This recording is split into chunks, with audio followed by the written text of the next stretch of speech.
जी नमस्कार, मेरा नाम डॉक्टर रजत, हड्डी रोग विशेषज्ञ व जॉइंट रिप्लेसमेंट सर्जन, उजाला सिग्नस महाराजा अग्रसेन हॉस्पिटल पानीपत से। आज हम एक बहुत ही कॉमन टॉपिक के बारे में बात करेंगे जिसका नाम है फ्रोज़न शोल्डर।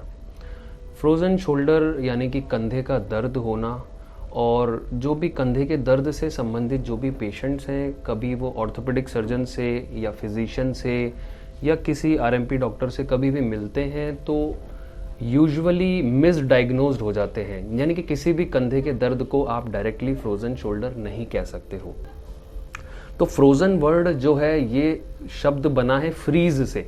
फ्रीज यानी कि जो हमारा पानी होता है, जब हम उसको रेफ्रिजरेटर में रखते हैं तो बर्फ बन जाता है, फ्रीज हो गया, तो वहां से शब्द आया फ्रीज यानी फ्रोज़न।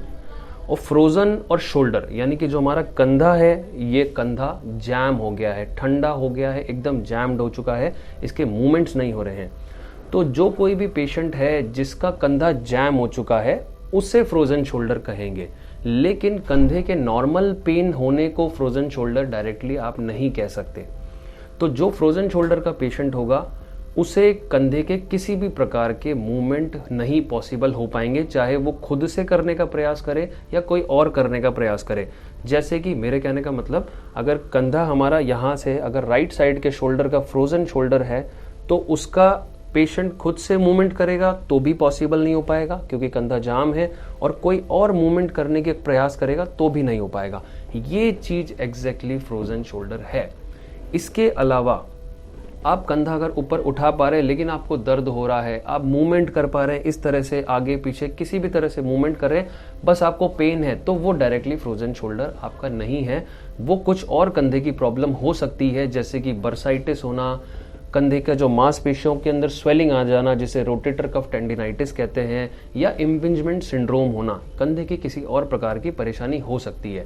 अब दोनों को अलग अलग जानना जरूरी क्यों है? क्योंकि दोनों के ट्रीटमेंट अलग हैं। अगर फ्रोज़न शोल्डर है तो उसका ट्रीटमेंट फिजियोथेरेपी से है, एक्सरसाइज से है और कुछ दूसरे मेडिकेशन से है। लेकिन अगर कंधे की प्रॉब्लम कोई और है और उसमें अगर आप फिजियोथेरेपी कर रहे हैं तो हो सकता है आपकी प्रॉब्लम उल्टा बढ़ जाए।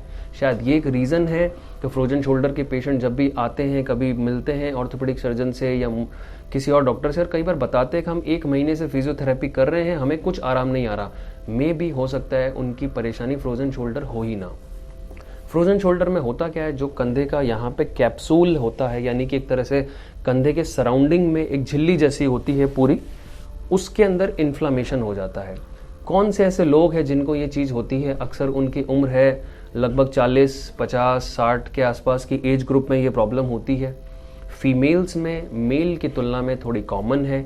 जिन लोगों को डायबिटीज़ है, थायराइड की प्रॉब्लम है, या पहले कभी कोई शोल्डर का ऑपरेशन हुआ है, शोल्डर में कोई इंजरी हुई है, तो फ्रोज़न शोल्डर की वो प्रॉब्लम उन लोगों के अंदर कॉमन है। या फिर एक गठिया की प्रॉब्लम होना, रोमेटॉइड आर्थराइटिस की प्रॉब्लम होना, तो इन सभी लोगों के अंदर फ्रोज़न शोल्डर की प्रॉब्लम दूसरी पॉपुलेशन के कंपैरिजन में थोड़ी सी कॉमन रहती है। फ्रोज़न शोल्डर वैसे तो सेल्फ लिमिटिंग कंडीशन है। सेल्फ लिमिटिंग कंडीशन का मतलब होता है जिसका ट्रीटमेंट अपने आप ही बॉडी खुद ही रिजॉल्व करती है, लेकिन इस सेल्फ लिमिटिंग कंडीशन का जो टाइम पीरियड है वो टाइम पीरियड सालों का है। यानी फ्रोज़न शोल्डर अगर 3 फेजेस से होकर निकल रहा है तो उन तीनों फेजेस को कंप्लीट होने के अंदर ईयर्स लग जाते हैं, शायद 1 साल, 1.5 साल या 2 साल तक लग जाता है। शुरुआत कैसे होती है?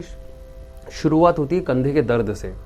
अक्सर पेशेंट्स आके कंप्लेन करते हैं कि सर रात में सोते सोते टर्न किया किसी भी साइड और कंधे में सडनली इतना पेन हुआ कि उनकी नींद उड़ गई।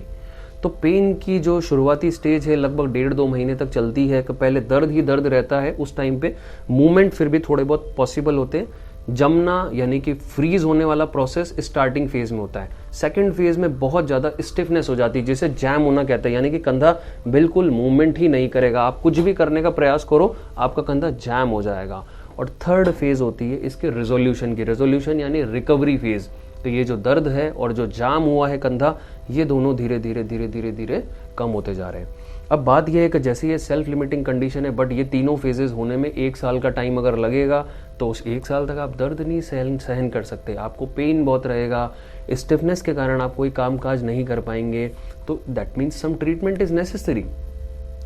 तो जो ट्रीटमेंट के पार्ट है फ्रोजन शोल्डर के, वो सबसे इंपॉर्टेंट ट्रीटमेंट का पार्ट है एक हमारे ओरल मेडिकेशंस, यानी कि जो भी हम एंटी इन्फ्लामेटरी मेडिकेशंस यूज़ करते हैं in the form of pain killers हो गए या कोई और मेडिकेशन हो गई, और साथ ही साथ में फिजिकल थेरेपी यानी कि एक्सरसाइजेस, फिजियोथेरेपी